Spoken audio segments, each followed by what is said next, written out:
Deuce and Mo, Deuce and Mo, Deuce and Mo. They tell you what they know. Do it for Deuce and Mo, Deuce and Mo. Hey.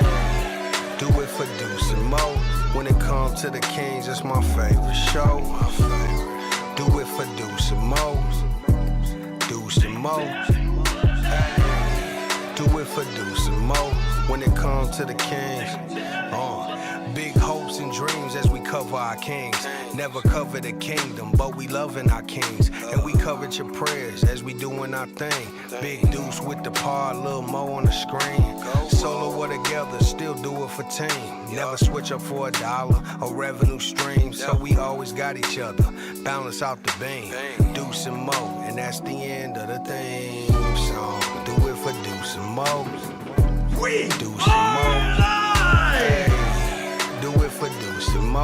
When it comes to no the Kings, Friday it's my vlog favorite tonight, show. but Deuce and Mo here to talk all about what we saw at Golden One Center tonight.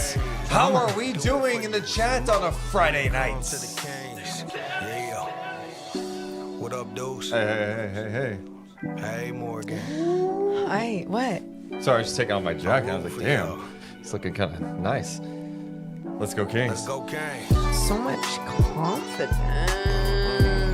You gotta have confidence. Gotta keep shooting from three. Hey, you turned the ball over 7 times? You keep going. Yep. Come on now. Oh man. You know what's so funny about tonight? This is not. You're not gonna get doom and Deuce tonight. Well, I'm good. not feeling, like it's the 3-point stuff is irritating.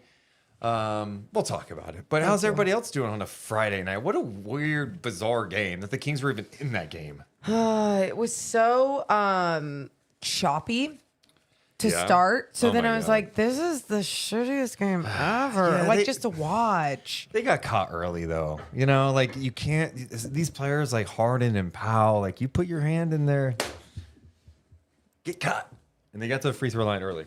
They did. No, they did. And I didn't think every single thing, wasn't a foul or, whatever. It felt like there was a part of it that went back to where the NBA was at. In the first half, for sure. And it got better. It absolutely got better. I'm sure the crew went in there at the half and was like, yo, we got to clean this up. They have Scott Foster, who's a great official. Whoa. You're going to offend a lot of people out there. Scott Foster is like enemy number 1 with NBA fans. I get it. And he's still good at what he does. He's one of the highest graded officials in the league. Yeah. He's definitely annoying when he makes some calls. The hops, the skip. Yes, thank you. I'm like, oh, you're so annoying. You have to skip for the travel. Like, we get just give us the motion, okay?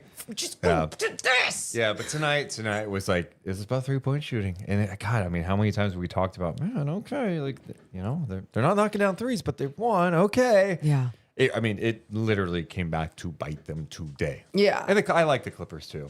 Same. Clippers not to are, praise them too much for anyone. But. No. The Clippers, we said the other night, this team competes. They're just, what are they now? 5-4. Same record as the Kings. Oh, would you look at that? If I'm not mistaken, yeah. 5-4 after tonight.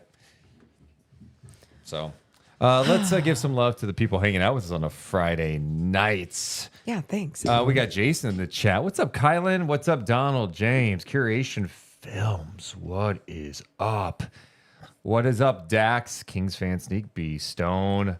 Leandro says, weird game. Also, yeah, Dax, great. That was something I talked about in postgame with Morgan and Chelsea Gray. If you guys watch postgame tonight. Are you bragging about being with Chelsea Gray? I was just bragging that I was on. It was fun. I like being on. I like it more during wins. But yeah, Norm Powell was a monster. 12 rebounds? I know. 12? I know. Steven Smith says, he's a solid player, but you can't let Norman effing Powell give you a hell like that. Yeah, I think from a rebounding perspective, that's fine. But this guy, breaking news. He's been giving everyone hell. He's averaging 25 a game, and that went up after tonight. He's been one of the most efficient players in the league, well over 50%, over 45% from 3. He is an absolute bucket right now. And I think there are some things the Kings could have done better. Scott Foster, hell of a game, man. I love watching him compete, says Peyton.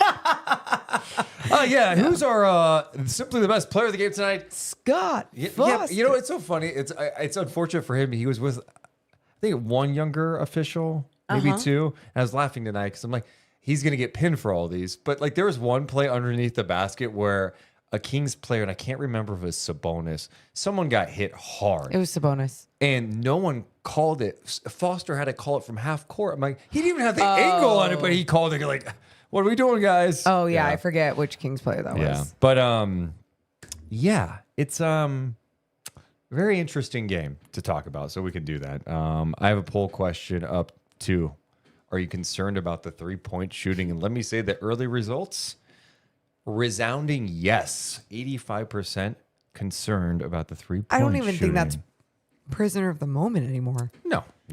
That's fair. Yeah. You want to just start it? Let's do it. Deuce and Mo. Why isn't this recording? That's fine. We're good. All right. I'll figure that out later. What? That pisses me off. Yeah, I don't know why. When something doesn't work on a new machine, my patients are just like, Yep. All right. Deuce and Mo coming down. 3, 2, 1. Hit my music. Deuce and Mo. Deuce and Mo. Deuce and Mo. They tell you what they know. Deuce and Mo. Deuce and Mo. Deuce and Mo. The podcast that you know. Hey, welcome into the Deuce and Mo podcast. Recording this on a Friday night after the Kings suffer a tough loss on the home floor at the hands of the LA Clippers, 107-98. The story from this one, poor 3-point shooting haunts Sacramento. They end up shooting in this game 3 of 26 from downtown. Yes, 3 of 26 from downtown. That's good for 11.5%. And what makes matters worse, the Clippers were 14 of 30. That means Sacramento got outscored 42-9 from downtown. Is it time to be concerned about the 3-point shooting after 9 games plus the 5-game sample size of the preseason? We'll discuss that and more. I'm Deuce Mason. That's Morgan Reagan. How you doing on a Friday nights, Morgan? I'm kind of like you. I'm good. I had a lot of fun with you and Chelsea on the show. Pre-game, talking a lot about good basketball, coming off a win. And then, obviously, after the game, talking about what we had to talk about. It was like, I wasn't disappointed in this team, the play. I thought it's what they do every single game. It feels like they fight back even when they're not shooting well, or the other team's defense is scrappy and is up on you and is packing the paint. And the Kings, when it came to their 3-point shooting, I would say it was disappointing, but at the same time, like, I don't even know what you do when you're getting good looks and you're missing your shots, but in multiple games of this season. Yeah, on the season, Sacramento is shooting 30.7% from 3. It's a 9-game sample size. It's not nothing. It's 9 games, and you're shooting 30.7%. If you include the preseason, where some people had some fears after the preseason, Sacramento shot 25% from 3 in the preseason. Should be noted that was without Kevin Huerter, Trey Lyles, although Trey Lyles is back now and not exactly knocking down threes at the moment. So now, there's a bit of a sample size, and I think there is some concern. I mean, we talked a little bit on the pregame today because Sacramento came into this game tonight against the Clippers 5th in offensive rating and 5th in points per game. Mm-hmm. Yet they were near the bottom of the NBA in 3-point percentage. It's kind of crazy for them to be that when efficient. You look at those numbers. Yeah, because they've been elite in the mid-range, and they're getting to the free throw line a ton and making free throws.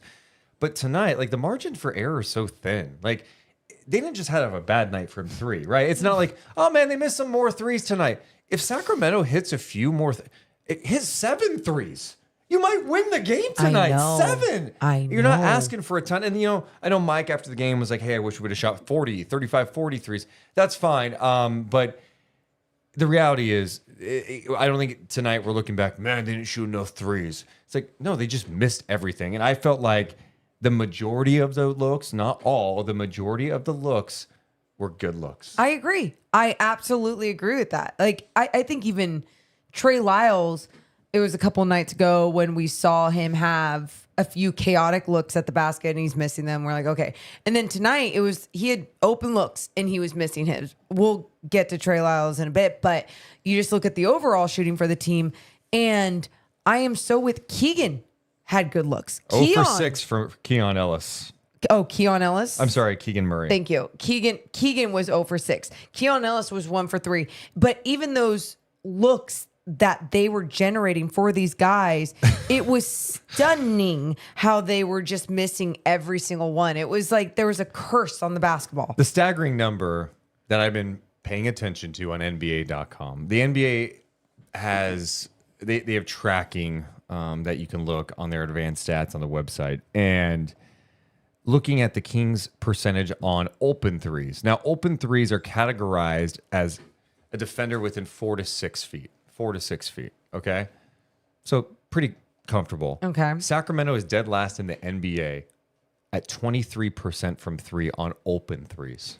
On open ones. The wide open ones are actually pretty good at. Wide open ones through 8 games, they're at 40%. Oh, thank God. On Okay. wide open ones. But the open ones where the defender's kind of nearby, whatever. And I'm not acting like this is exact science with the tracking data that the NBA has, but it gives you a glimpse of like, wow, I mean, you're missing open looks. Yeah. 23.4% coming into tonight. And I can guarantee you that number went down after this game. Oh, so, yeah. with all that said, you hear that number 23% on the open threes. You hear the fact that they're down to 30.7% from 3 on the season after 25% in the preseason.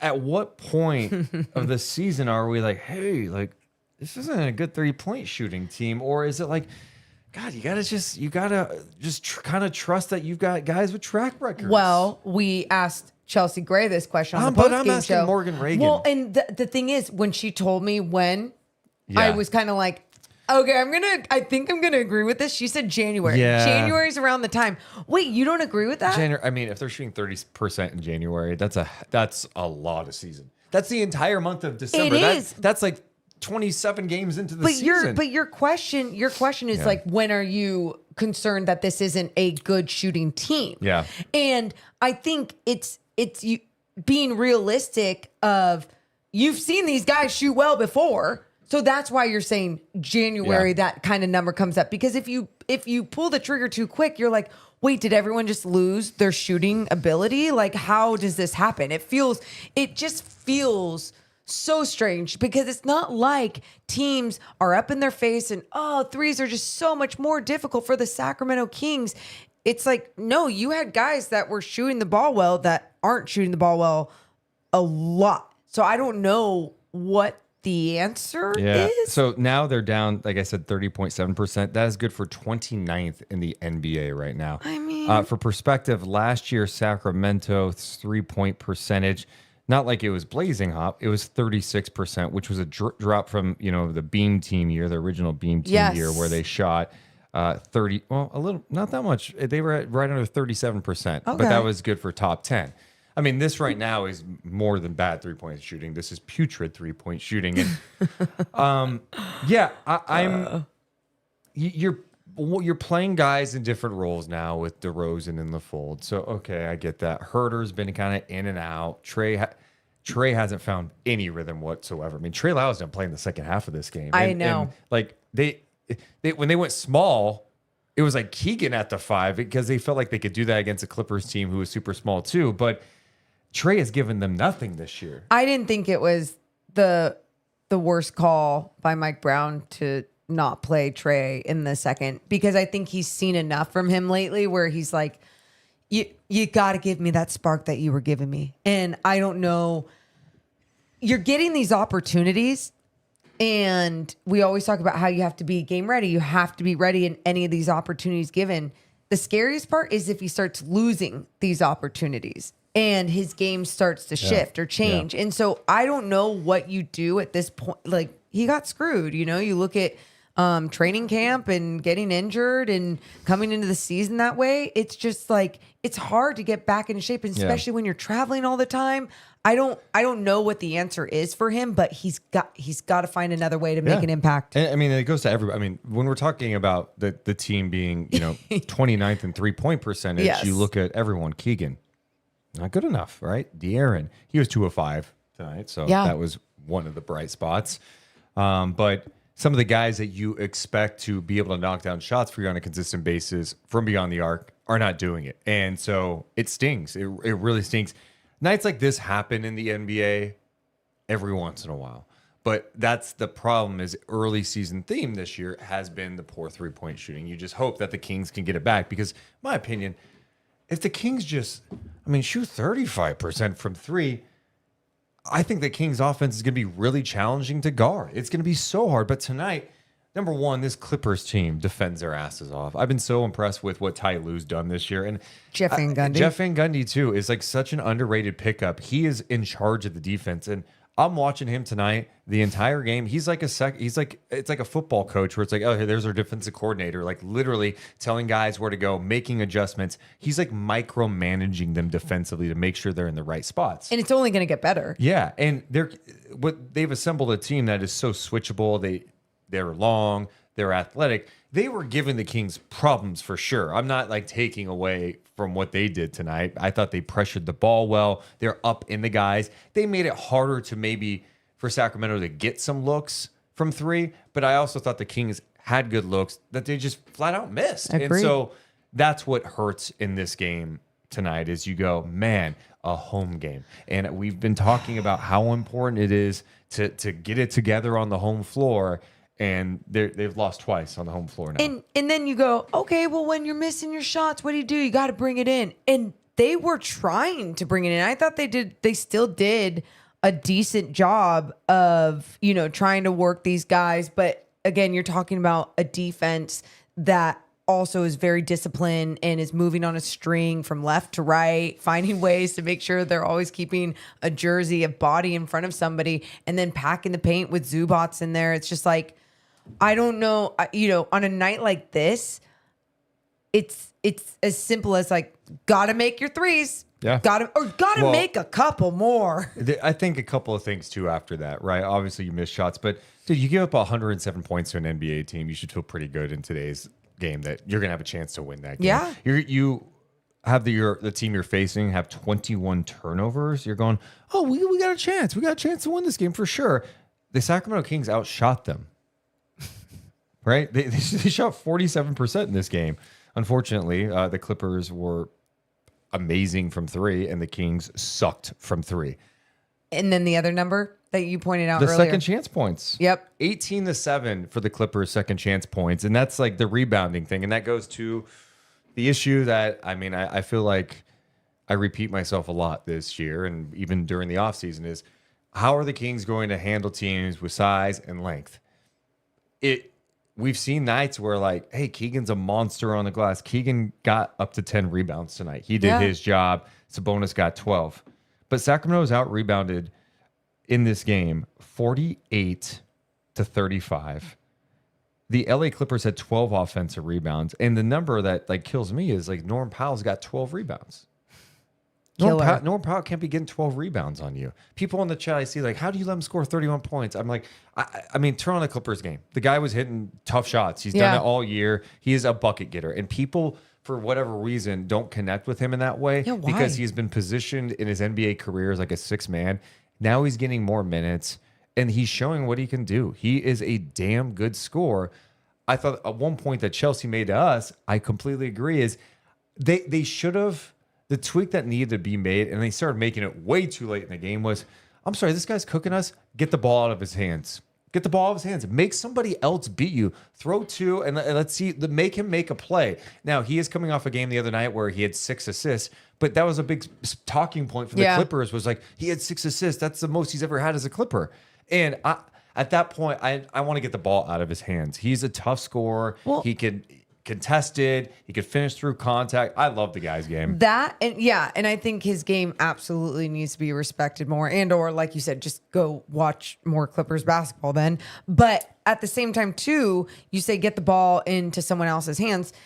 Even if it was going to be in James Harden's hands, we talked about this too. there's so many foul merchants on this squad. They know how to sell a foul. Zubats jiggles his body, and it's like, okay, sir, calm down.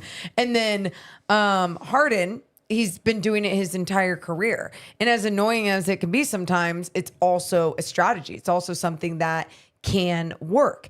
And there was guys early on with Domas and Fox that were in that foul trouble. Keon even started picking up a few.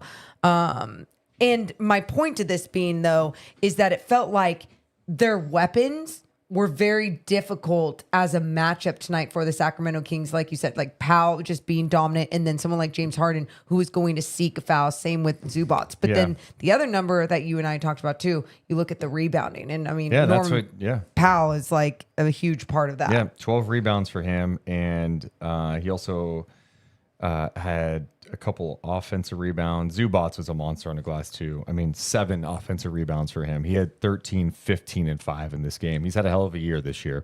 Dennis in the chat was talking about, but when the Kings attack and don't get calls and aren't making those shots and they settle for threes, that's when you have 23 missed out of 26. I mean, Dennis, I was watching the game. I'm sure you were too. I mean, I when they're creating good looks from 3 and missing them, I'm fine with it. There's definitely probably, I don't know, just off the top of my head, 5 or 6 that you go, that was not a good 3. You know, those happen every game. You don't want those, but they do. The numbers tonight, I'm like looking at it too. Kings in the paint tonight had 54 points in the paint. They were 71% in the paint. I mean, that's an unbelievable number. 27 for 38 in the paint, 21 of 24 at the free throw line on 2-point shots overall, 65%. 65%, 34 of 52 on 2-point shots in this game. 3 of 26 from 3. And you say 3 of 26 from 3 too, and then you go down and you look at the starters and you go, okay, yeah, Keegan Murray, if he was making some of his threes, obviously he's not going to finish it with 7 points. But then the other person, DeMar DeRozan, a quiet night for him with 13 points. He finishes off his 20-point plus game per game streak at 8. Well, can we talk about that for a second? Sure. DeMar DeRozan has to get more than 12 shots in this game.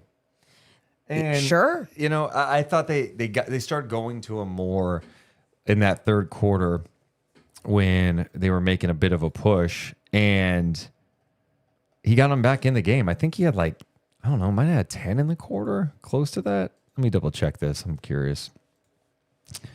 In the third quarter, DeMar DeRozan had 8 points, 2 assists, 3 of 4 shooting, 2 of 2 at the free throw line. Oh, wow. All right. In the fourth, he took 3 shots, 1 of 3. Okay. De'Aaron had 12 points on 5 of 8 shooting in the quarter. But I don't know. I just felt like, you know, he's such an impactful player. And I know the Clippers do such a great job, like playing the passing lanes and like attacking gaps. But it is DeMar DeRozan. I'd like to see him get the opportunities to create something. And I know you look at those fourth quarter numbers and you go, oh, okay, could have it been more of him? I'm fine with De'Aaron putting up those numbers in the fourth. It's more like, we're just on the flow of the game. Like, have him involved. Like, that's it. This game was such a struggle. And like the Clippers, especially in that first half, I feel like it was like their game. They mucked it up. It was kind of their style getting to the line. I mean, Morgan was talking about James Harden hunting early. I mean, Harden had 7 free throws in the first quarter. The Clippers were like 11 of 11 from the free throw line in the first quarter. I mean, that slowed down as the game went on, but it just, that first half, you're just like, oh my God, like they're just kind of controlling things, but Sacramento was in the game. And so I think tonight where like I'm going to go on record and say I'm not to the point where I am freaking out about the threes yet. I don't know when that's going to be. Mm-hmm. I thought tonight I was pleased overall with the fact that like they fought through that shit and like still were in the game. The fourth quarter was probably the most disappointing defense through a stretch when the lead ballooned to 16 and you're like, my God. we got to guard the ball, man. Yeah. Like, and there was like just tough plays. There was that one where like Amir Coffey had like an uncontested like dunk at the rim because Malik was upset about something on the other end. You're just like, dude, like these are the breakdowns that can't happen. And because they're such momentum shifters. And you know, we can talk about Norm Powell going off, but then it was like they got bench production too. Like Kevin Porter was chaotic, but he also came up with some big buckets, 11 points. Amir Coffey, 14 points off the bench. And that's the other theme of the year for Sacramento that should be talked about is we talk about the 3-point shooting, but outside of Malik Monk, what do you count on from a scoring perspective? Like you're leaning on your starters every night to try to score like 100 points by themselves and lean on them heavy minutes. Like I know Malik can get buckets and he had 17 in this one. Keon had 3.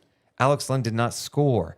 Trey Lyles did not score. And those guys, the minutes, look at the minutes again tonight. The minutes were a starters heavy team again. And after the last couple of games where like he leaned more into utilizing the bench, that wasn't the case tonight. And, you know, look, I don't want to. Now I feel like I'm analyzing game 9 of the goddamn regular season. Like it's, hey, this is game 2 of the Western Conference Finals. We got to talk like rotations.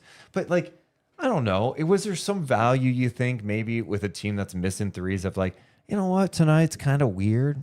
Let's throw Doug in there for 3 minutes. Yes. You know what I mean? Yes, like, I had that thought. Hey, Jordan can hit a corner. Can we just get them in there? I don't know. And you know what I will say I understood about Mike Brown? I think he had the fear of like, no, I don't, but I don't want to like crush any type of momentum. Like it's only a 4-point game, and it felt like it was a 4 and 6 point game. And it's throughout. a fine line. You're just hoping that these guys can eventually hit some goddamn shots, and you go, okay, then it kind of, all right, here we go. We're playing the right way. Let's get some shots. But this is the time to try it out. And like if you didn't trust Trey Lyles in that second half, and you did want some size, you know, and you do go with Doug McDermott. Sure, you're scared of what's going to happen on the defensive end, but at the same time, maybe those shots flowing allows a different kind of rhythm on the defensive end. So I don't know. And even, I mean, that's where I just going to the bench for a second. Like, if I had a concern at this point, I am concerned about the bench.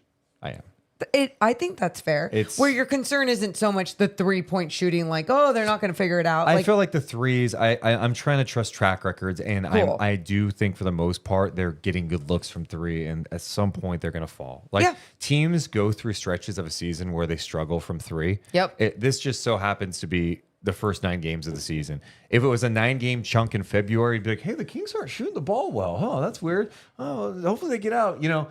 You just hope this is just like an early season. We're just in a bad funk right now. Mm-hmm. We'll get out of it. For them to be one of the worst 3-point shooting teams in the league and still be like in this at 5-4, I'm feeling okay. But they have to get out of it soon. The bench stuff to me, I don't know. Like I'm kind of looking at the bench going, he hasn't really trusted him. Well, that's it. Trey is just not there yet. And if it's the injury from training camp and not playing in the preseason, he's just not there. And if you can't trust your bench in this league, it just doesn't feel like you're going to win a lot of these matchups, right? Like, of course, there's going to be teams and nights where it just makes sense, and all you're going to need is dominance from your starters, and then you just rotate in. You have an 8-man rotation, whatever. But that's just not going to be the case, especially with what is around the league, and especially in the Western Conference. Yeah, I know. And their bench comes out and produces the Clippers. So, what I mean, so like, I think when you look at that, it's not as simple as just being like, you're gonna have to make a trade. You got to make changes. But I think it's obvious though now, if you have a head coach that isn't going to trust rotating in some of these guys when it's a 4-point game because he doesn't want it to balloon. Well, then, like we got a problem. DeMar played 39 minutes tonight. Keegan played 39. Sabonis at 37, and De'Aaron at just under 38. Herter played just under 20. The next highest minutes on the team, 31 for Malik Monk, who actually I thought had some nice moments in this game, brought some life and so much needed life to this game, trying to get the crowd into it. Keon played 19 minutes. Alex Len gave him just under 9. And then just over 6.5 for Trey Lyles in this game. So, yeah, I mean, that's probably my biggest concern for the Kings right now is like they're making it through it right now. And their starters, for the most part, have played pretty well. Like we all go, man, Sabonis off to a great start. Fox's shooting's been very inconsistent. Tonight, I saw someone in the chat point he had 0 assists. He did. It should be noted the Kings were also 3 of 26 from 3. How many potential assists did he have? But he had 7 turnovers. The 7 turnovers, obviously too high. Harden had 7 turnovers too. When you see your guard have 7 turnovers, it just eats at you. Fox good. was, by the way, asked about his finger on his shooting hand. Oh, yes. That's the hand he uses quite often. And he said, let me just double check here. I want to get the correct. I think our guy Brendan Nunez put it out there. You didn't want to screw it up. De'Aaron Fox, when asked about his lingering hand issue, it is what it is. I can't really do much about it. I'm not going to take a month off or anything. I'm able to play, so I'm out there. Deuce, who talked about that the other night. Yeah. I mean, we were literally, I said to you, I said, anybody that's played basketball, if it's a hand injury, Yeah. it sucks. But like, you find a way through it. And even asking Chelsea about it before the game about, hey, how big of an impact can that make? And she's like, I don't even care. Sometimes my fingers hurt and it needs to be taped up. I'm so different and off when there's tape on my fingers that like, just figure it out. And his is taped up. And right his now. is taped up. He did have 31 points on 12 of 20 shooting. We mentioned the 2 of 5 from downtown, 5 of 6 from the free throw line, but 7 turnovers for De'Aaron in this game. Sacramento, the turnovers weren't crazy. They had 14, to 21 for the Clippers, but the Kings, of course, did not score a ton off those 21. They only had 17 points scored off those 21 turnovers. The Clippers scored 15 off their 14. Yeah, one of those nights. And hey, guess what, guys? Got to go play the Phoenix Suns. No big deal. Here comes the Suns, doo-doo-doo-doo. Kevin Durant is so good. And I say, he is old, but it doesn't matter. I don't know. ba-na-na-na-na-na. I don't know that song well enough. Sorry. Really? It's pretty. Here comes the sun. That's all I could tell you. Here comes the sun. Here comes the sun. Doot and doo doo. They say doo doo doo doo or Yeah. na. They say doot and doo doo. Hey Wow. Jude is na na na na. I combined the two. Na na na na na na na na na. Here Hey, comes the Jude. sun. No. That's how it goes, right? No. Hey there, Jude. Na, na, na, na. Is that how it goes? You're totally messing with me, right? Yeah. Hey, Jude. Don't make it bad. Just take a I've just never been into the Monkees. You're disgusting. You're foul, and you're doing this on purpose. And Doing what? what songs do the monkeys sing? Hey, we're the We're Monkees. and people say we're monkeying around. That's all I know. Good song. Yeah. Kevin Durant and the Suns coming up next. We got more of the podcast coming up in just a second. A couple of things, though. Hey, if you're not busy tomorrow night, can I invite you to do something? Oh, yeah. This If you is guys so have cool. ESPN Plus, I'm really excited. I'm calling a college basketball game, doing play-by-play for some college basketball. A big showdown tomorrow in San Francisco. It's Boise State. The Broncos in town, taking on the San Francisco Dons. Deuce Mason on the call with Ben Braun. I think it's a 7:30 game on ESPN Plus, so if you want to watch it, check it out. Hell yeah. I'm excited. I've been studying. I watched San Francisco yesterday and Boise State's games. Talked to San Francisco head coach this morning. Been doing a shit ton of studying and prep. I'm like, I get locked in. I've done NBA stuff. I've done G League. I'm going to the college game. I can't wait. You're going to crush. It's going to be super fun. It's a big showdown. Both teams are good. I'm excited to watch the game. That's awesome. Congrats. Anyway, too. we should mention that tonight's podcast presented by our friends over at Mother. Sacramento is the place to be. Mother is a great restaurant located at 2319 K Street. You can order online at mothersacramento.com. And they've got this awesome new promotion that made me slightly uncomfortable, but we heard something about it today. Yes, there was multiple listeners that have gone in and taken advantage of this amazing deal. And guess what the deal is? You can get 50% off your entire meal. But this is what you have to do. You have to bring in a photo of your grandmother, mother, dead or alive. No, I don't want to. No, like, hey, this is like an open casket situation. No, I'm talking about like a yeah, family oh photo. my Like, here's me God. and my mom. Like, we're trying to encourage good things. Wait, It just, what if I don't like someone the like when you say dead or alive. It's like, okay, what are we? Are we trying to capture? We're just being morbid. someone on the most wanted list or what? We're just having fun. But Wanted, seriously, dead or you alive. bring in a photo, mother, grandmother, and you could get 50% off your entire meal. So this is Mother Sacramento, and this is like Michelin bib standard food. Fantastic. And if you have not tried it, go Go in Yeah. this November and get that deal. Indoor, outdoor seating, amazing food, 2319 K Street. We appreciate their support of the Deuce and Mo podcast. Also, we can't forget to tell you that we're presented by our friends over at Golden One Credit Union. Kings fans, this one's for you. Golden One is the official credit union of the Sacramento Kings, and we got a little QR code on the screen. Scan it to see their range of products and services to help start your financial journey. And there's so many perks if you have a Golden One membership. Yeah, and one of the main perks I got to talk about, because I saw it happen tonight, and that's why I'm like, just scan the code now so then you can have this happen to you. Scott Freshour said, hey, if you have a Golden One credit union card, raise it up in the air. All the way up at the top, in the second bowl, all the way up at the second bowl, someone raises it and he goes, you. And they got upgraded to the lower bowl. Just for showing the card. Just for showing the card. That's why I'm like, why wouldn't you do this? And obviously they have so many other things that happen as well. Yeah, up to 50% off Kings home games through Golden One's online discount ticket portal. And you get discounts, behind the scene tours, all this good stuff. That's how you win as one. Become a member today at goldenone.com. Also presented by our friends over at Northwest Exteriors. Hey, if you're thinking about, you know what? It's getting a little colder in Sacramento. It's cold in my house right now. Yeah, maybe it's your windows. Look at your windows. Are they rattling when it's windy? Maybe it's time to upgrade. There's no better place to go than our friends over at Northwest Exteriors. And they've got an awesome deal right now, offering to give you $109 window buyback offer. Plus, how about this? They will donate $20 to the Warrior Foundation Freedom Station. For each window purchase, the foundation supports veterans. That offer expires December 29th, 2024. Yeah, so they got lots of deals going on. And the funnest part about all of this is when people come up to me at games and goes, oh, I'm looking to get some windows. And like acting like they can get a deal from me. And I'm like, yeah, you're getting a deal from the podcast. If you're a podcast listener, make sure to reach out to them. They can hook you up. Check out northwestexteriors.com because Morgan, Reagan, they are simply the best. Trust Northwest. Thank you.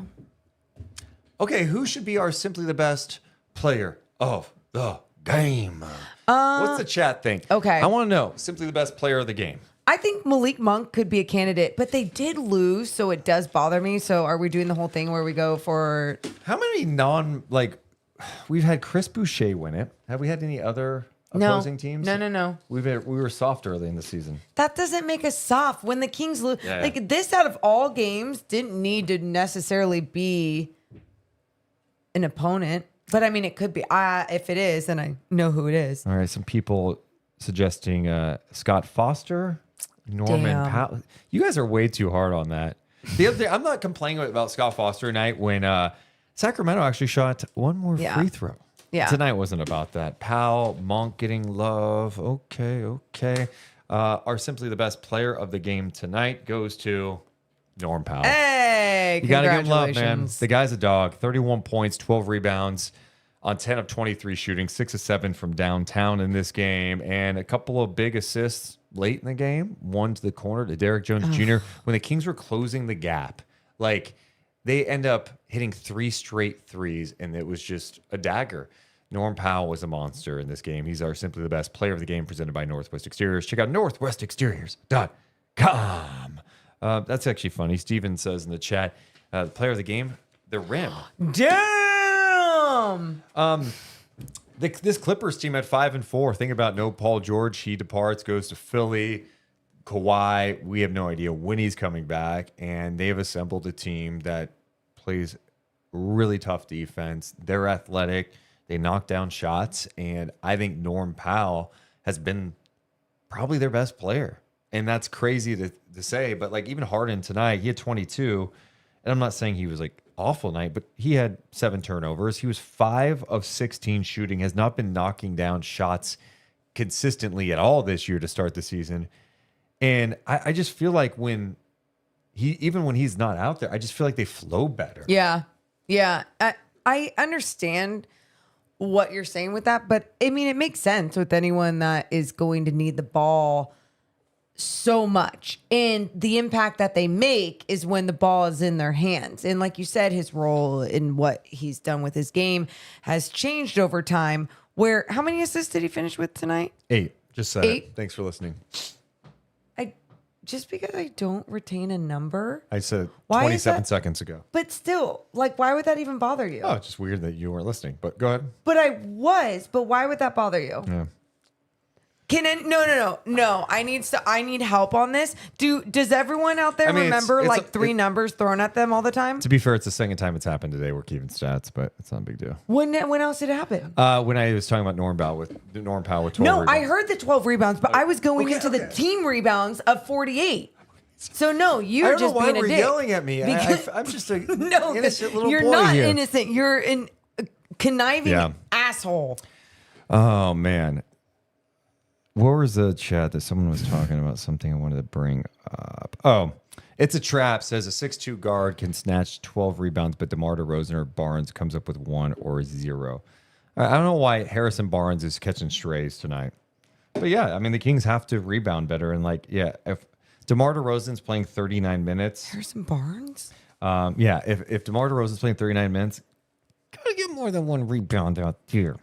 And so, yeah, I mean, that's obviously a concern. The most consistent rebounders this year have been Sabonis and Keegan. And then Fox, I think, has done a pretty solid job, but he only had 3. This is a longer team. It's tough. But yeah, Norm Powell played with force, and that's what's a little disappointing from the rebounding I perspective. think if you look at the stat lines of everyone, though, with the Sacramento Kings, it's like you just feel like there's a few extra things that everyone could have done. We talked about De'Aaron's assists. I know missed buckets, threes, whatever. Like, that's part of it. DeRozan with his rebounding. It was just like some of the little things for these guys. But I also felt like Sabonis, Fox, like I mentioned earlier, like getting in that foul trouble didn't allow them to play their same type of basketball the entire game through. And I still thought they did a pretty good job of playing with the amount of fouls and still remaining aggressive. But at the same time, you just look at everyone, especially in that starting crew, and you're just like, okay, guys, you still got to make sure you're doing a little bit of everything. Update on the poll question real fast, Morgan, about, hey, are you concerned about 3-point shooting? It's still 81% of people who have voted.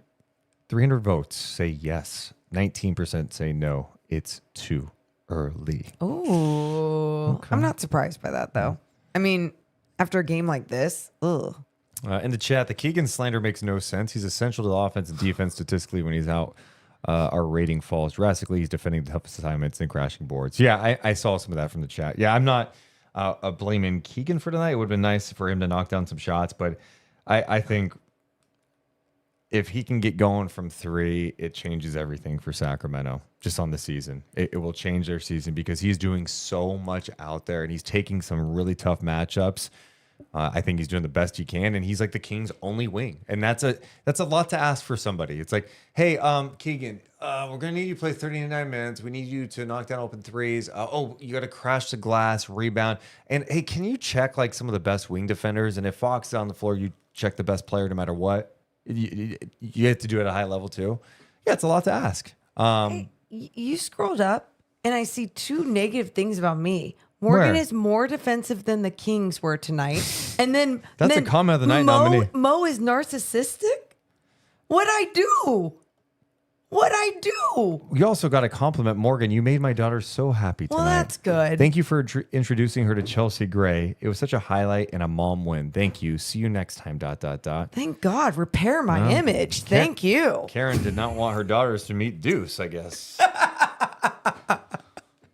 And I'm just sitting there. Hey. I'm waving like, hey, what's up? And they're like, no. Do you want me to sign your basketball? Do you want a picture? Yeah, you could take one of me and Chelsea. Oh, my God. That's funny. Yeah. That's sweet. Very sweet. Yep. Chelsea is popular. I'll tell you that. Donald says, I think the 3-point percentage will rise a little throughout the season, but I'm convinced that the Kings are not a great shooting team. Okay. That's fair. And I think, you think back to the first year under Mike Brown, when the offense was super explosive. They shot like 37%. You had Keegan and Kevin shoot amazing, right? Yeah. So did Trey Lyles was pretty solid. Yep. Terrence Davis had some big TD. Yeah. God, man. He's been trying to make it back to the league. He was in camp with the Bucks and got waived. And, he had last year was in the G League and early in the season ruptured his Achilles. Yep. I miss TD. I miss that, spark. Yeah. I mean, it was how many chaotic. times did he and Monk kind of have a spark off the bench? Yeah. I mean, TD helped them win games. Yeah. I mean, Not even in the league. it's interesting because I thought there were so many different things that he was doing in that role. And I think they wanted to go away from that because they wanted to upgrade. But I also think there's you just got to make sure to hold on to something when it's a special, special piece, a special role. Yeah, bummer. I hope he can make it back to the league. He's a fun player. All right, next up for the Sacramento Kings, a 2-game road trip. And it's going to be a back-to-back. They play Sunday against the Phoenix Suns and then Monday night in San Antonio against Victor Wembanyama, Harrison Barnes, and Chris Paul and the San Antonio Spurs. But first things first, the Phoenix Suns. I'm glad we're talking about the Suns because I feel like they were the butt of the joke a lot last season in the NBA because things didn't go as planned. There's a lot of hey, Beal's not healthy, and Booker's banged up, and they got bounced. Yeah. When a team assembles a team, when an organization assembles a team in the fashion they did, there's high expectations. They went all in. They're trying to win a championship. And I told you over the offseason, I said, with everything that went wrong for them last year, they still were the 6th seed. They won 48 games. Durant played a ton of games, but Booker and Beal were banged up. They didn't have a point guard, and it just didn't click. Now you go into this offseason, they get, to me, one of the best coaches in the league in Mike Budenholzer. KD is playing at an MVP level. They add Tyus Jones, even drafting the rookie Ryan Dunn, who everyone was like, he great defensive player. Literally can't shoot, won't ever be able to shoot. He sucks, will never be able to figure it out. Love when they say that about young guys. And you know what he's doing in the NBA? He's figuring it out. He's knocking down open threes. He missed tonight's game, but on the season, Ryan Dunn, who again can't shoot, according to literally everyone, is shooting 39.4% from 3 on 4.1 attempts. And that's been big. So anyway, the Suns, after tonight beating Dallas in dramatic fashion, they end up beating Dallas 114-113. They are now 8-1 on the season, and Kevin Durant is playing at an MVP level. Yeah. I mean, a guy that we've talked about over the years being like, another year on Kevin Durant. What is he going to look like? And you're seeing him still play at such a special pace. And then you look at the Suns as well, being coached differently. And I know you just kind of go down the list. It's a good team. You feel like their roster makes a little bit more sense. Yeah, I think having a point guard. Yep. Tyus Jones is a point guard. And he doesn't have to do too much. I think it's 17 tonight, which is huge, right? Knocking down 3 or 5 from downtown. But Kevin Durant's a 36-year-old man. And you look at the numbers, it hasn't dipped. He's just efficient. He's a bucket getter. He's such a unique scorer in this league. They're tough. And even on the night tonight where it's not like Booker was cooking, Booker had 13 and Beal had 15, they find a way to beat Dallas because they have other guys. Like Royce O'Neal can have a hot night. He was hot tonight. But look, a good defensive player can knock down shots. Grayson Allen has been a guy, especially last year, was so impactful for them. Nurkic is definitely kind of the wild card for them, I think, as a championship contender because it's like sometimes he's just unplayable. Last couple of games, he hasn't been unplayable, but he can be, and then they're forced to go small. They had Plumlee over the offseason. I don't know. I like their pieces, and I think the way KD's playing, they're tough. What are you? I was going to ask, are you worried?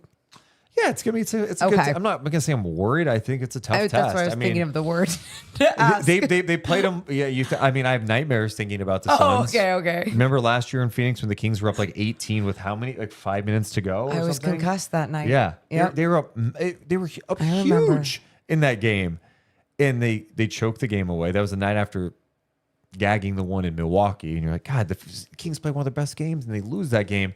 And then last year at the end of the season when they needed to win that game and they collapsed late, remember? Sabonis had the bad turnover and the Suns ended up beating them in Sacramento. That seemed like a pivotal game late in the season that just stung. They played them well last year. They just didn't always finish. Yeah. No, I'm with you. And I'm just I'm hoping that their bounce back game against the Suns, it's going to be difficult on a Sunday. And I get it, but Well, one thing the Suns did last year, What? remember, they've decided that what kind of got them back in that game against Sacramento when they made their comeback, they went small against the Kings. They put KD at the 5, remember? Yes. And they're like, you know what? Screwed with them. Go ahead. We'll go small on you and make you. We'll make Sabonis try to defend some of these. Oh, guys. it worked them. It was such a great coaching adjustment as well. But yeah, I think they can throw a lot of different things at this King squad. And, you can say, all right, Kings, play your game, do what you do best. And it's what do they do best right now? It never feels like, of course, they have one of the fastest players in the league. And when they do play with pace, and a lot of good things end up coming from it. But also, you've got to be able to make your shots if you want the flow of the game to be the way that you need it to be. It's going to be a tough one, but I agree. It's also winnable, but they're off to an amazing start. And that's the first night of a back-to-back. Yep. And then they play San Antonio the next game. That's what it is. San Okay. Antonio's been weird. I mean, they're kind of what I thought they would be. Some nights they look great. Victor, Victor's obviously a freak. We all know this, right? Yeah. And he's a young player. You got to give it time. I will say, I think there are stretches where he gets a little too much freedom to do what he wants offensively. He's taking sometimes he takes threes where I'm watching going, yeah, man, you are 7, aren't you 8 feet tall? Are they stopping you? Let's get you some closer looks. You're not a 3-point shooter yet, and that's fine. You don't have to be. I mean, defensively, it's just it's so challenging, right? But I don't know. I'm saying that without even knowing his numbers, but I understand what I think anyone would say that though with a 7 whatever 4 dude. And look, this is early season stuff. Okay. We're saying this about the Kings, 3-point shooting, blah, blah, blah. So last year he averaged 21 a game, his rookie year, 10 rebounds, 4 assists, and 3.6 blocks. My goodness. This year he's averaging 17 a game, 9.6 rebounds. He is averaging 3.7 blocks a game to start the season. He is taking almost 7 threes a game and shooting 22% from 3. And he's shooting 41% from the field. Okay. It's going to be crazy to see what he looks like in the future because of how dominant he is defensively. And the fact that he has the confidence to take these shots is going to be huge. I'm not saying I'm concerned about it. I'm not. I'm just saying I think he can make some better decisions out there to be more efficient. I wonder if there's some sort of strategy to it too, though, being as big as you are, the longevity of your career. Yeah. If you are sitting on the outskirts along the 3-point line a little bit more and really developing that part of your game. I don't know. I could be just looking too much into it. He's going to be, the rest of the league should be frightened for sure about him long term. That's fair. He's tough. God damn. That's fair. Just a unicorn. And then you got Chet, who's just so fun too.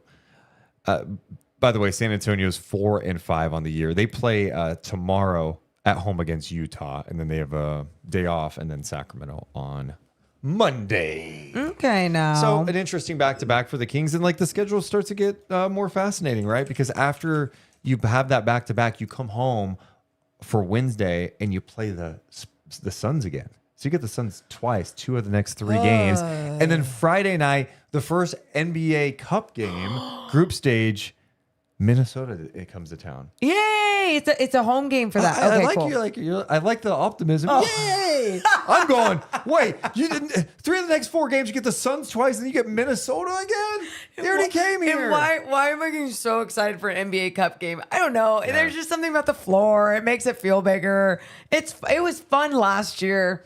It's more fun when they win, but no. Hey, some tough games ahead. Okay, yeah. I get it. I know we're winding down here, but can I just say how much joy I took tonight in seeing the Warriors get their asses kicked? That's mean. The Cavs now are 10-0. The Cleveland Cavs are 10-0. Red alert. They hammered the Warriors in this game today. They led by as many as 41 points in this game. Jeez. Kenny Atkinson getting some revenge against his former team. He was an assistant coach with Steve Kerr there, and now he's coaching the Cavs. But dude, what a run! What a run! It's not easy winning every game, but then to still be dominating what this is. You said 11-0, 10-0. Sorry, I just said 10-0. I see 10-0, but I felt like sometimes on court side it actually Yeah, doesn't. I know. Trust me. Trust okay, you know what I'm saying though. Yeah, So I didn't trust it, but I do trust you. So you see that they're 10-0, and you just think about how hard it is to win in the NBA. But then, like I said, to dominate in that 10th win, and over the Warriors is fun. Yeah. Buddy Hield tonight. 3 points in 19 minutes. All right. Just checking. Don't be mean. I'm not. He's been good for I them. just was checking. I haven't seen a lot of these games. Talk about the Celtics for a second. Ooh. The Celtics shoot 26% from three, and they win a game in overtime against the Nets 108-104. Damn. Crazy. The Hornets, the pesky Hornets. Wow. Look at that score. Yeah, they beat the Pacers tonight 103-83. Tyrese Halliburton, 6 points, 2 of 11 shooting, 0 for 4 from 3. We might not need to start a new early season segment of like too early to be concerned. Maybe we can come up with a better name than too early to be concerned. I'm just workshopping here. Tyrese is struggling this year, to say the least. And normally I wouldn't really put too much stock into it, but this goes back to like post All-Star break last year. Yeah. And like I've been a little stunned at the numbers for Tyrese. I'm gonna bring him up here so you can get a look at him. I mean, it is stunning, but I just question. I'm like, is something going on? Well, Kevin O'Connor was saying that he's had a back thing lately, but Okay. like Tyrese has had a heats his back like since he's come into this league. Sure. But Tyrese on the season, Morgan, is averaging 14 points a game, 37.9% shooting, 25% from three. It's something 7 to assists. watch. It's Yeah. something to watch. I think it is. I think it's been long enough of a sample size now where you're like, what happened? Because this guy was out of the gates last year, unbelievable. Then he had the groin injury, and then he came back too soon. I think we all admit, like, why did you let him come back too soon? But he wanted to make All-NBA, and he was able to achieve that. Like, mission accomplished. But really, after that injury, like, he wasn't the same at all. He would have moments, and he would have even games, but it wasn't as consistent because it was just like, again, I kept thinking like, is this injury lingering? Is this lingering or is something else lingering? And now you're seeing some of his numbers early on. Of course, teams are going to make their adjustments, know what they have to do against Tyrese Halliburton. But I felt like he was always good at adjusting his game to how teams were defending him as well. You know, he's someone that's really good when it comes to a jump pass. He was making his threes. He's not making his threes. Yeah. Big part of his game. And I just hope it's not screwing with him mentally too. Well, and after the All-Star break last year, he shot 30% from three. You know, that's a 26-game sample size coupled with what we're seeing now. Yeah. There's got to be a part of people that are going, what's there? Is there more to this? Do you have the yips? Are you too banged up? Do we need to get you healthy? It's just the way he started last year. I mean, coming out of the gates, just unbelievable. He was a top 5, top 10 NBA player for the first 2 months of the season, and then the injury happens. It just doesn't feel like he is the same at all. I hope it changes back. I think it's good for the league when he's playing well. I mean, obviously, because so many people love talking about him when it comes to like the national news. And it's funny because I don't feel like they're hitting on this. You know, they're not, and I could be wrong, but I don't feel like I've heard the narrative of like, hey, is everything okay? Like they're not really talking about it yet. So again, want him to play well because I think it's fun for the league. I think his style of play, he plays with so much joy. And, you know, playing through stuff isn't smart all the time. And I know when money's on the line, it's tough, but my perspective would be like, hey, like you're going to be rich no matter what. And it kind of circles back to De'Aaron a little bit. You know, De'Aaron has historically been a guy that just plays through things. And right now his finger's an issue on the shooting hand. It's taped up. Sometimes it's swollen. It gets hit. It's going to impact him in some way. He's still able to score 31. It's crazy. Plays defense, all that stuff. But he was suggesting like he would need a month off, and he's not going to do that. It's funny. Professor Oak on Twitter says if he needs a month off, I would suggest February. It's 8 games and 9 days off for the All-Star break, then 3 more at the end of the month. I'm like, interesting. That'd be funny if you just kind of pick a month. Like, all right, I'm going to take February off. I'm also like, not bad. Take a couple weeks off now. I'd rather you be good for the season. I know we spent a lot of time talking about the other night. So I know. I won't get into it. Sorry. No, I didn't want to like overpower that. All right. Any final thoughts about anything around the league? Life? It's been like a quiet week, you know? I'm excited to see how they respond against Phoenix. Same. And I'm just gonna put it out in the universe for vibes. They're gonna get it going from 3. Okay. They're gonna hit. I'm gonna get greedy here. They're gonna hit 11 threes against Phoenix. I don't know if it's gonna be enough. But they're gonna hit 11. What made you pick that number? I need double-digit threes Oh, for got my it. mental right 10 now. was like, No. Get me 11. Okay, I like it. So shoot for 11, shoot for the stars, land upon the moon. Final thoughts? Yeah, like I still had fun watching most of this game. Like I said, the style at first, the tempo because of some fouls being called, whatever, it just felt choppy. I thought the Kings have done a great job consistently fighting through and controlling what they can control. And, they fought all the way through in this one. I'm really hoping Sunday it could be different. In the chat, JC says, I fully expected Downer Deuce tonight. I am shocked. Oh. You're really not going to get Downer Deuce unless they get severely outworked, outplayed, and are making mistakes that just are unacceptable. Like an ugly game. Yeah. Like, what was the one this year that was irritating? I mean, the Toronto game was pretty irritating. The one in the Toronto. loss. Yeah, that was pretty irritating. Yeah. The Lakers game, that 21-0 run. Like, that my was irritating. You're God. going, those are things. Like, a night where you go 3 of 26 from 3, I'm like... Now, if that happened all the time. Yeah, then it's like, I hate everybody. Like, what are we doing? Like, give me some shooters. Yeah. No, I get it. Adam says, time to put a half-ass comedy on to solve the loss. Don't want to think anymore. Isn't that our podcast, huh? You don't have a laugh track? I don't think I have a laugh track. Hold on. Half-ass comedy, huh? Must be talking about our podcast, right? Yeah. Stop. You got a joke, Morgan? You got a joke to end, man? I know. Okay. Hey. Oh no. What? Get off the stage, you dumb.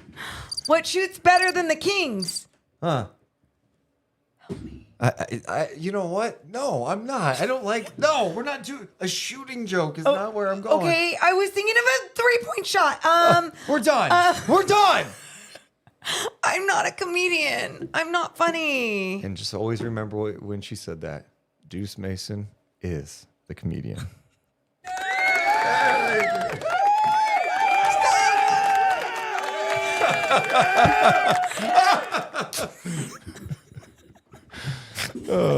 I needed that. I needed that. Man. Oh, someone said tell a dad joke. See, it's hard on the spot. Tell a dad joke. It's hard when you don't have one. Do the laugh track. Yeah. Tell a dad joke, huh? Oh shit, he's going. I do know a dad joke. His name's Robert. Hey, stop.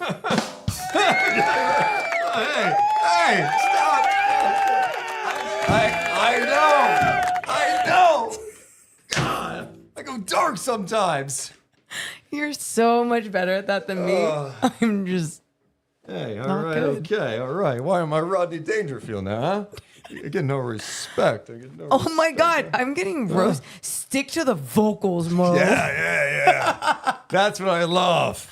I am so sorry. I didn't want to try, but I also had to buy in for my teammate, and then I just led it into an awful direction. I'm so sorry. Yeah. Oh, I'm sorry, Nick. I mean, there's something you can. You know what? Nick, are you trying to put me in a bad mood at the end of the podcast? He's not nice. Oh, Nick. Yeah, Nick. We're so sorry. And he's been mean to other people and to me. Yeah. Go, Nick. Cool your jets, okay? Do you want hot takes tonight? Oh, hear about this. Hey, how about we trade everybody? If you don't like that. Like, is that what you want? Like, no. Get out of here. Yeah, you're weird. Clown. You're not very nice. All right.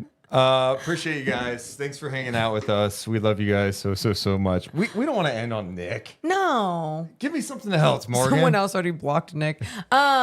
Okay. I'll give you something else.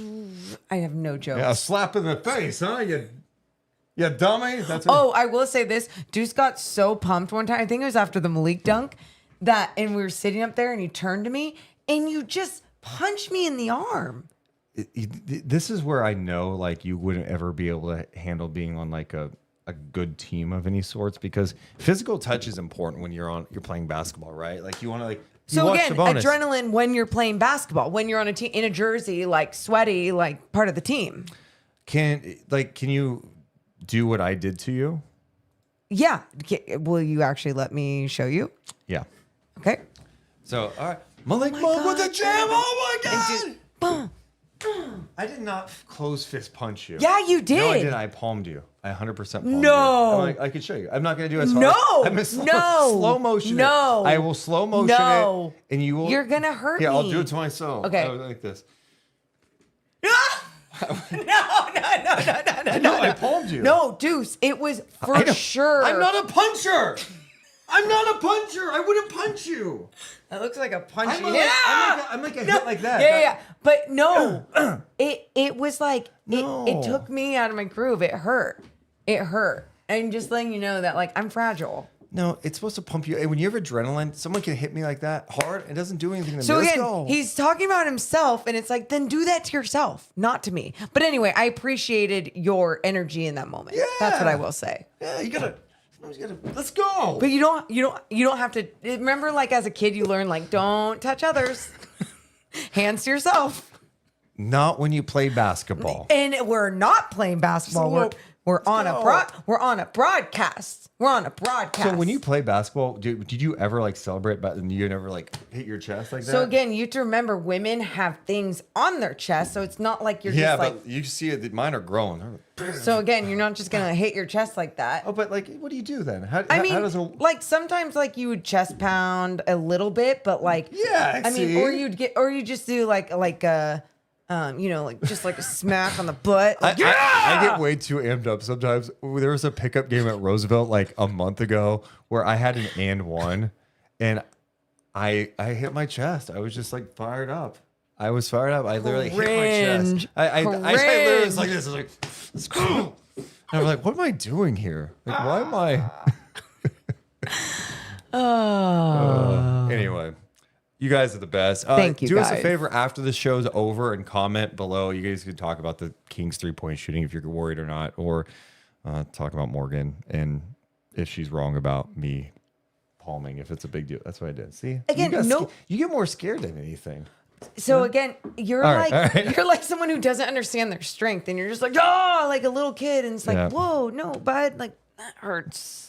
We love you guys so much, but we got to go. You guys are all amazing for being here. Except Nick. All right. Be nice. Not that Nick. Nick. Oh. Coach Nick. Where is Coach Nick? He was in the chat. Why not, Nick? Why not? We love you, but we got to go. See ya. Deuce and Mo, Deuce and Mo, Deuce and Mo. They tell you what they know. Deuce and Mo, Deuce and Mo, Deuce and Mo. The podcast that you know.